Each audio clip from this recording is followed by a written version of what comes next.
help this morning, Lord, and for all these things, we ask it in the name of Jesus and give you thanks. Amen. Isaac blesses Jacob. Isaac is going to grow up. He's going to marry Rebekah, and he is, here again, the son of promise, which I'm sure he heard his dad Abraham tell him on continuous times, that you are going to be the father of many nations, just as God has told me. You are the start of this. You are the promised son. So he is thrilled about this, probably eager to get started to form nations under him. And he marries a lady named Rebekah, and they get married, and several years pass, and they discover that Rebekah is barren. Once again, another obstacle in the way of the promises of God. God has promised this, and now Isaac is wondering, what in the world? I'm the promised son, and my wife is barren, unable to have children. So instead of going and jumping into today's lesson, I got to do a little bit of background. As a couple chapters earlier, where when he was, I want to read a little bit of how that he goes to the Lord in prayer for his barren wife, and God not only blesses them with children, he blesses them with twins, and God makes a pronouncement to Rebekah. And it says, and Isaac was 40 years old when he took Rebekah to wife, the daughter of so-and-so. And Isaac entreated the Lord for his wife because she was barren. And the Lord was entreated of him, and Rebekah, his wife, conceived. God blessed them with children. And the children struggled together within her. They fought together. So much so that she said, if it be so, why am I thus? Why am I having to go through this wearisome birth or pregnancy, because they're fighting inside of me? So she went to the Lord to inquire of the Lord, why is her pregnancy so difficult? And the Lord said unto her, 2 nations are in your womb, and 2 manner of people, 2 completely different types of people are in your womb. They shall be separated from thy bowels. The one people shall be stronger than the other people, and the elder, the one who comes out first, shall serve the younger. Now, this was a pronouncement that God made to Rebekah, who was entreating God or asking God, why am I having such a difficult time? So God makes the announcement to Rebekah. It's important to remember that Rebekah heard from God that 2 nations are in your womb. They're going to be completely different young men. They're going to form completely different nations. And the oldest one is going to serve the youngest one, which is very unusual. It's a very unusual prophecy that God has just given Rebekah. So she knows this. We have to assume that she relays this to Isaac, but we have no idea. The Bible doesn't tell us if she relays this to Isaac to the point where he knows this, but we have to assume that she revealed this to him. But the children are born, and when they come out, obviously they even look different. It's one of the strangest descriptions of a birth in the Bible. When Esau comes out, he's red and hairy all over, and you're something to thinking, my word, that's an unusual baby. I'm sure it was mainly the hair on the head. I can't imagine what our minds will run away with us when we read this. But then out comes Jacob, and he's just as plain. And anyway, they come out, they look different. And as they grow up completely different. The Bible tells us that Esau is a man of the field and of the hunt. He is wild and kind of presumptuous, and he just acts on a whim. He's adventurous. He is someone who somewhat untamed, someone that can just leave the encampment with his bow and arrow and may be gone for days at a time, and no one knows where he is, and he comes back with venison. And for whatever reason, Isaac, and here again, this hurts us because we don't know Isaac's history necessarily, his hobbies, his loves, his personality. He has an affinity for Esau.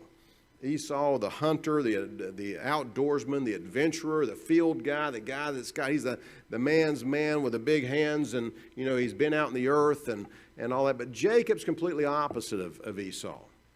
Jacob's more domesticated. He's more stays around the home, does his chores, helps out. He's more dutiful. As I studied the 2 differences, where Esau is wild and pretentious and just does whatever he wants, he's untamed. Jacob is very dutiful. Whatever the rules of the house are, that's what he's going to abide by. He's going to help his mother. He's going to do the chores. He is quiet and plain-spoken and soft-spoken, completely different. But Isaac, the Bible tells us, loved Esau. He loved that personality, whereas Rebekah loved Jacob. Did she love Jacob because he was more domesticated, more dutiful, more like someone who would sit around the supper table and talk about the day, where Esau was, I gotta go. You know, we don't know these things. We have to just pretend in our hearts and our minds of what it could have been that made Rebekah love Jacob and Isaac love Esau, which was the start of this. And we've taught this lesson before, and the first thing we try to learn is not to have favorites, especially when you have children. You know, I imagine it is difficult as a parent sometimes to not have a favorite child, but you're not supposed to even show that, because the other child certainly picks up on it. And we imagine that Jacob and Esau picked up on the other parent's love for the other sibling. We don't know. There is obviously a little bit of a rivalry here. So much so that during one of Esau's times out in the field, he comes running back into the camp. He's exhausted, been gone for several days. He's famished and starving to death. And he comes into the tent and he tells Jacob, who's the domesticated guy who helps in the cooking, he knows how to do certain things, and he goes, I'm about to die here. I haven't eaten, I'm starving, and if I don't eat something, I'm going to die. Make some of that porridge or that pottage that you make so much. Make it for me right now, or lest I die. And Jacob senses a time of weakness here. Jacob shows a little bit of his cunning and a little bit of his personality, and he tells Esau, I'll do it on one condition. I do it that you give me your birthright. Now, what is that? I mean, the birthright means that if you're the firstborn, you have the right of all the wealth of the family name. You have the responsibility to carry on the family name, because you're going to be the firstborn, and you have the weight of that on your shoulders, that I'm going to receive the wealth of my family and I'm going to expand upon it. That's the responsibility I have. As the birthright, I'm going to receive it because I'm the firstborn. Esau, who just loves to live day by day, hears this and says, well, what do I care? You know, if I don't eat, I'm going to die anyway. What is this birthright good for me? Yeah, you can have it. Sells him his birthright verbally, and of course he gets his pottage and he goes on and doesn't think a thing about it, which shows that Esau never truly considered the responsibility, the sacredness, or the importance of a birthright in the family of these biblical families in these biblical times. It was extremely important, especially when your whole family is living under the promise from God that he is going to make you a nation in itself, a great nation, and that other nations are going to follow you. So we learn a little bit about both brothers during that episode. Now Jacob believes he's got the birthright. Esau probably forgets that he even done it for a while, doesn't even care about it, and Jacob is keeping that in his heart. So we enter into today's lesson where Isaac and Rebekah get into play, because in the 27th chapter of Genesis, we pick up in verse 2. Verse 1 tells us that Isaac was old, and in verse 2 it says what he said. It picks up with him speaking, and he said, behold, now I am old. We believe he was 137 years old at this time. Behold, I am old, and I know not the day of my death. He's in bad shape, bad health. He thinks he could die at any moment. And so he knows he has to give a blessing because he's about to die in his mind. Now, therefore, take, I pray thee, he's talking to Esau. He brings Esau in, and he's telling Esau this, take thy weapons, thy quiver and thy bow, and go out to the field and take me some venison, kill me a deer, and make me savory meat, such as I love, and bring it to me that I might eat, that my soul may bless thee before I die. Important statement there. He's telling Esau, go kill something, cook it the way I like it, bring it to me, and let me eat of it, and when I eat of it, I'm going to bless you. This is the blessing that both Jacob and Esau knew would come at some point. And here again, you have to understand that even though Esau didn't think much of his birthright, they knew the importance of the blessing. They believed that whatever blessing came out of the mouth of their father was actually going to happen because he spoke it. We, of course, know that it's all directed by God. The blessing is a pronouncement of the promises of God, but God is in control of that. A man's words can't perform the blessing. God performs the blessing, but the man's blessing is pronouncing through the promises that he's received from God. So saying a blessing is very powerful, but only God can perform the blessing, not the man. So Esau, who's believing it's coming from the man, wants to go out there and kill the venison, cook it up, bring it back, because this is going to change his life. He's going to receive that blessing that he's known about all these years. Now, we have to also understand that Esau is a middle-aged man at this point. You know, Isaac was 40 years old when he married. He's 137 now. Esau and Jacob, pretty old fellas. They're middle-aged right now. Esau's married. He's been married to he's got two wives himself. Jacob has not married, but Esau is a fully grown, middle-aged man, married, and he's finally getting the blessing that he's been waiting on for so long. So he goes out to to go and get the food. Now, the interesting part is, instead of Isaac giving him the blessing right there, he makes it conditional on, I want you to do something for me. I want you to go out and do this, kill this deer, cook it, and bring it to me. There's a time span there. He wants to enjoy the whole point of contact that he has. One of the very things that he loves about his son, which is the outdoorsman, the adventurous spirit, he wants to enjoy that part of his son that he loves the most while he is right before he grants him the blessing. That while he feels the blessing is so important that he wants to be totally enraptured in the whole idea of giving it, that he's wanting to enjoy this meal with the son that he's about to give the blessing to. So he says, I'm not just going to have you come in my tent and I give you the blessing and leave. I want us to have a meal together. I want this to be a time of bonding. But that was a time that allowed Rebekah to get involved with this. Rebekah, who had known from God who the elder was going to serve the younger. So, verse 5, and Rebekah heard when Isaac spake to Esau, his son, and Esau went to the field to hunt for venison to bring it. And then she goes and she gets Jacob. She pulls him from whatever duty he's doing, and she brings him in. And verse 8 says, now therefore, my son, Jacob, obey my voice according to that which I command thee. Go now to the flock and fetch me from there 2 good kids of the goats, and I will make them savory meat for thy father, and such as he loves. We're going to deceive him. I want you to do what he's told Esau to do. You go get the goats, and I'm going to cook them, and you're going to take them to your father, and thou shalt bring it to thy father that he may eat, and that he may bless you before his death. Rebekah thinks he's going to die too. You know, the fascinating part about this is Isaac is going to live for 43 more years. He's only sick. He thinks he's going to die. He's 137 years old. He's going to die at 180. He can't see very well. Whatever condition he's under, he is pronouncing that whatever I'm under, whatever I'm going to die. This is surely the end. And now, you know, Rebekah's believing the same thing, so she brings in Jacob. We've got to act fast. I want the blessing to go to you, Jacob. So Jacob is concerned about this. But he goes and he fetches and he brought to his mother, and his mother made savory meat such as his father loved.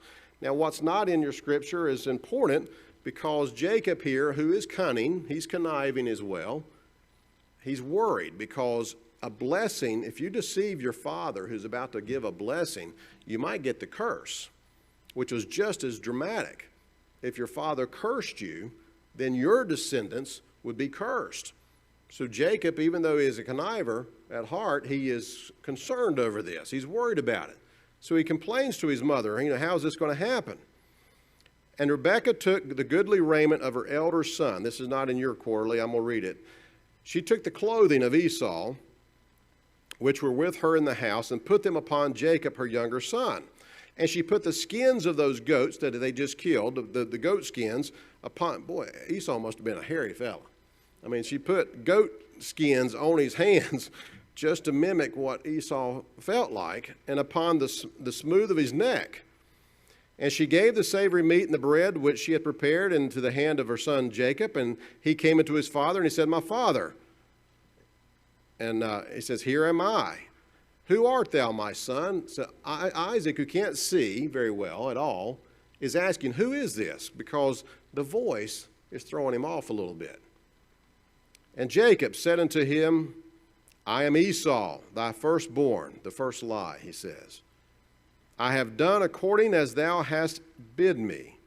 Arise, I pray thee, sit and eat of my venison, that thy soul may bless me. This is the words of Jacob. And Isaac said unto his son, how is it that thou hast found it so quickly? And he said, because the Lord thy God, the Lord your God, brought it to me. He's asking who he thinks is Esau. Well, how'd you get the deer so quick? You've only been gone for a few hours. It usually takes you a day or more. And Jacob, trying to think quickly, but now brings God into the deception, says, the Lord your God, which kind of gives us an idea that Jacob is not truly acquainted with the Lord at this point in his life. The Lord your God has brought it to me. And Isaac said unto Jacob, come here, come near, I pray thee, that I may feel thee, my son, whether thou be my very son. And Jacob went near unto Isaac his father, and he felt him, and said, the voice is Jacob's, but the hands are the hands of Esau. And he discerned him not, because his hands were hairy, as his brother Esau's hands. So he blessed him. Now, what did Isaac just do? Isaac was given the warning of the voice. He heard Jacob's voice, but yet he wanted to bless Esau so badly that all he really needed was some confirmation. He's got the warning here. He's got the conviction here that's trying to stop him, that something's not right. You know, and we're trying to learn here, when we are doing something that we probably may not be in God's will of doing, and we get a check, when that check comes in, the voice is not the right voice. Pay attention to that. We need to pay attention to that voice. Isaac doesn't. He's wanting to pour the blessing so much upon Esau that he forgets the voice only because he has something that he can grab onto. He can grab the hairy hand of Jacob and say, this is the confirmation I need. This is the confirmation that I need that this is my son Esau. That's for us to learn from. Don't forget about the check we get when we're trying to make a huge decision in our life. When God allows a check to come upon us, we may have to receive that check. Don't look for something that may be minor just to confirm what we truly want to do. And that's what Isaac has done. He's forgotten about the check that has come upon him, and he's given in because he sees the hairy hand. He feels the hairy hand. So, as he starts to bless him, he gives him this blessing. He came near and kissed him, and he smelled the smell of his raiment, and he blessed Jacob and said, see, the smell of my son is as the smell of a field which the Lord hath blessed. Therefore, here's the blessing. God give thee of the dew of heaven, every blessing out of heaven, may it be bestowed upon you, and the fatness of the earth, plenty of corn and wine. Let people serve thee. This is the blessing that Isaac is giving to Jacob, who he thinks is Esau.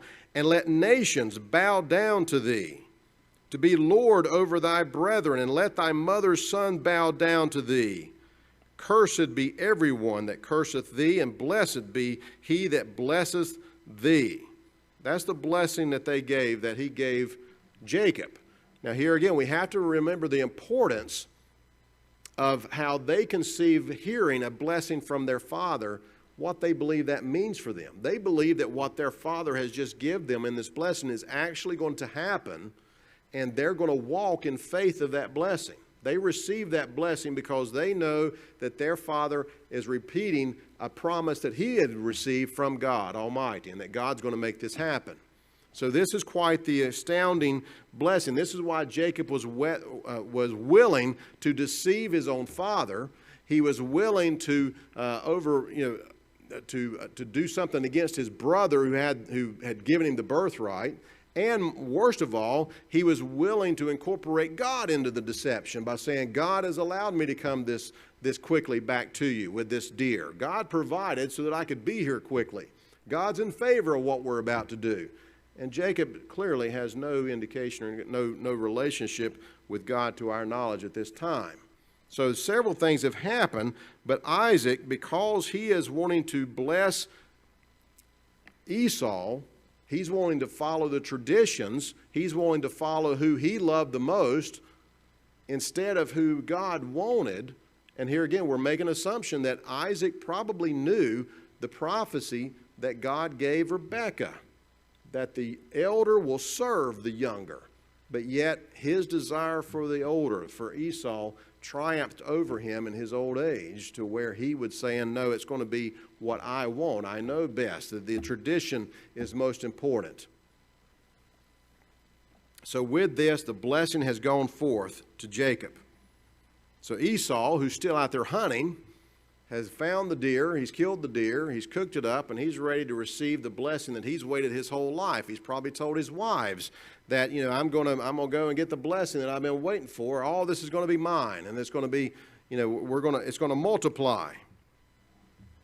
So Isaac comes in, and we pick up in verse 32 where Esau comes in, and we pick up where Isaac said unto him, "Who art thou?" He still can't see. Esau comes in, and Esau says, "I am thy son, thy firstborn Esau." And Isaac trembled very exceedingly and said, "Who? Where is he that hath taken venison and brought it to me? And I have eaten of all before thou camest, and have blessed him. Yea, and he shall be blessed." Isaac is frantic over this because he knows the importance of the blessing. He believes fully that what he was about to do, to him thinking it was Esau, was going to perpetuate everything upon Esau's descendants. He believed fully in this blessing, so much so that now that he knows he's been deceived, he fully believes that Jacob will receive the blessing from him and Esau will not, which is truly going to happen, but it's because God had picked Jacob from the very beginning. So God didn't have the deception in play. God never wanted the deception. We have to, at the end of this lesson, we're wanting to go through all four of these individuals and see where they made the mistake. And one of the we can pick up on is that Rebekah worried because she heard what Isaac was going to do and didn't trust God enough that he would take care of this. She had to fix this thing. She didn't know Sarah because Sarah died before Rebekah became Isaac's wife. So she didn't know Sarah, but she is doing exactly what Sarah did when God told Sarah, you're going to give birth, or Abraham's going to give birth to a promised son, and she's old, so she brings Hagar in. She's worried that God may want to give you a child, but I'm not going to be the one able to do it. We love God and we want to help God, so here's Hagar. And that's the wrong thing to do. Well, Rebekah is doing the same thing. She just doesn't know it. She knows because God has told her. God has given her a prophecy that Jacob's going to be the one with the blessing, not Esau. And here she hears her husband Isaac saying that I'm bringing Esau in here. I want you to go and kill this deer and bring it back, and I'm going to give you the blessing. She panics. And in her panic-stricken state, she acts upon it. She's going to make it happen. She's going to bring to fruition what God had said, this is how it's going to be. Now, there's nothing wrong with acting upon what God told you, but deception is never part of it. God doesn't need us to deceive others, to lie to others, to cheat, to steal. He doesn't require us or even want us to do that to bring about what he's told us is going to happen. And how easily we could fall into this trap. I could see easily how we ourselves could look at Rebekah's situation and she's going, oh no, this is going to happen. I mean, all he's got to do is kill the deer and it's done. When we say we've got to put our trust in God, that's the test right there. Because time is now clicking. Rebekah's worried. Her favorite's Jacob anyway. I mean, I can certainly understand Rebekah's move. And as deceptions go, when you start on a small deception, it grows, doesn't it?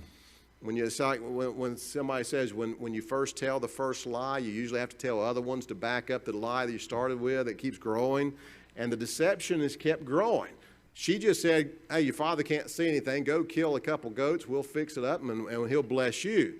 And Jacob goes, well, wait a minute. Esau's a hairy fella. I'm slick-skinned. He's going to know better. All right, well, let's do this. Let's fool him even more. And then Jacob goes in there, and Isaac says, your voice doesn't sound like Esau. Or no, he goes in there and says, how did you get a deer so quickly? Well, the God you serve provided it for me so I could be here this quick. Now God's involved in this thing. So it keeps getting bigger and bigger. So God does never require us to deceive people just because we want his word to us to come to fruition. He doesn't need our deception to make his will come forth. And that's where Rebekah has made the mistake. So what does all this deception bring? To her, she's probably thinking it's worth it. Jacob's got the blessing, and everything is good. My deception, I had to do it. There's no other way to do it. It worked. It's good. All right, let's everything calm down. Well, Esau explodes. As you can imagine, Esau gets all upset, and we won't read his reaction, but you can imagine what Esau does. He says, I'm going to kill my brother. I'm going to kill that guy. He deceived my fathers out of my blessing, so now I'm going to struggle my whole life. My descendants won't be blessed, so I'm going to kill him. Well, he makes a statement, says, I'm going to kill him as soon as my father dies, and the mourning period's over. He doesn't know his daddy's got 43 more years to live, but he's going to kill him right as soon as his dad dies, and the mourning's over. I'm going to kill my brother, and the word gets back to Rebekah. Well, here's your scheming. Here's what happens. Jacob's going to die now. Esau's going to kill him. So her favorite son, who has been with her all these years, whom she deceived her husband so that he would receive the blessing, now she's got to do something else because now she's worried her son's going to die and get killed. So she goes to Jacob and she tells him to flee.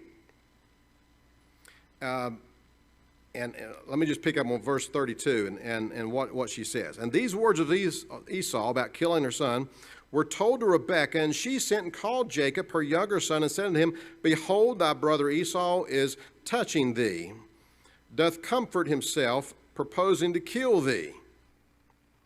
Now therefore, my son, obey my voice, arise and flee thou to Laban my brother, to Haran. I want you to leave this land. You got to flee for your life. Go to my brother Laban's house in his country. Stay there for a few days, because it says in verse 44, and tarry with him a few days until thy brother's fury turn away. So she's still expecting Isaac to die. She's expecting a few days to pass, and the mourning period's over. Esau will calm down, and Jacob will come back and live with her and take care of her the rest of her life because he's her favorite son and she's done all this for him. What we know is that Jacob does flee, but now she's got to tell her husband Isaac why his son Jacob is no longer there. So she says, well, you know how troubled we've been because Esau married 2 Canaanite women, and how disappointed we were that he didn't marry within his own race of people. He married the Canaanite women, and how they've been trouble to me all these years. Well, I've asked Jacob to go to our land, my brother's land, and take a wife there amongst our people, our brethren. So Isaac's saying, well, it is a trouble what Esau did with wives that were outside and idolatrous wives, and that's okay. So he's okay with Jacob leaving. What Rebekah doesn't know is that she'll never see her son again. Her scheming, her deceiving ways where she was wanting him to receive the blessing so that he would come back and be blessed, and by being blessed, he would take care of her because she's expecting Isaac to die. But here comes the fact that Jacob is going to spend 20 years in Laban's territory under his tutelage, 20 years serving Laban, and in those 20 years, Rebekah will die.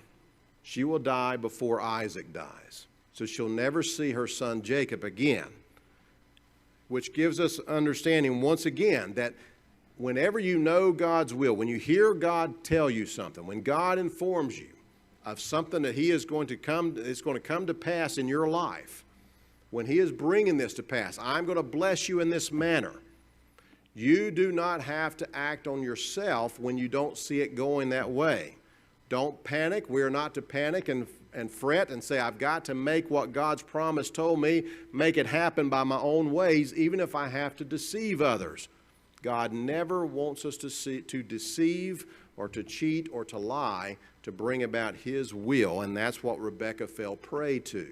We easily can see why she did it, but we now see the consequences of it. The whole family is torn apart. Isaac, he has lost the desire to give. He can't give his blessing back to Esau. Jacob's gone. Rebekah will never see her son again. Esau and Jacob will be, they will only be reunited years later. So the whole family was torn apart by deceptive means made out of desperation, because Isaac went against God's will and went for his own will, and that started the whole ball rolling. Rebekah panicked, knowing what God's will was, but didn't see it happening, how it could happen, so she was going to act upon it. Esau didn't have the proper respect for his birthright to begin with. He was willing to sell it. It doesn't mean anything to me. I'd rather eat and go out again to hunt later. I'm famished. I'll give you my birthright. It doesn't mean anything to me. And Jacob, who all along wanted the blessing and was willing to do whatever it took to receive it and to get it, even to go along with the deception that his mother said, let's do this. So all four had acted wrongly and paid a price for every bit of it. And what do we do with this? We have to take what we learned through this lesson and try to relate it to our daily lives. And it seems like such a big deal there. And we're not dealing with necessarily a blessing over descendancy and things like that. But in our daily lives, when we speak to God and ask God to direct our lives, we have to be willing to not lean on our own understanding, but to trust him in all of our ways, acknowledge him, and let him direct our paths. And no matter what happens to us, if God has given us a promise, we have to hold on to the promise. Even when the clouds are rolling and nothing seems to be going towards that promise, and maybe a key person in that promise passed away early, and now how is this promise going to come to fruition because the players are gone? I've got to do something myself. All we have to do is continue to follow, trust, pray to God for him to direct our paths and leave it in his hands. We are not to fret about it, and we are not to act upon it, no matter how tempting it is to make this come to pass. In the end, Jacob did receive the blessing that God had intended for him in a completely different way. God does bring about his will. His will be accomplished, though the consequences may be great to those who interfered. And the consequences were great upon Rebekah and upon the family, but in the end, Jacob did receive the blessing of God because he had it from the womb. And next week, we're going to get into how God will bless Jacob. Isaac gave Jacob the blessing that he thought was for Esau, but now God is going to get into the mix and talk to Jacob himself. We don't believe Jacob at this time had a true relationship with the Lord, but he's about to meet him. He's about to meet him in a powerful way. And out of this meeting that he makes with God, where God even changes his name from Jacob to Israel, we will see that God will have a pathway laid out in front of him, and Jacob will follow that pathway. Thank you for coming. That's our lesson for the day. We will see you again next week. Hope you have a wonderful week, and let's enjoy the music this morning.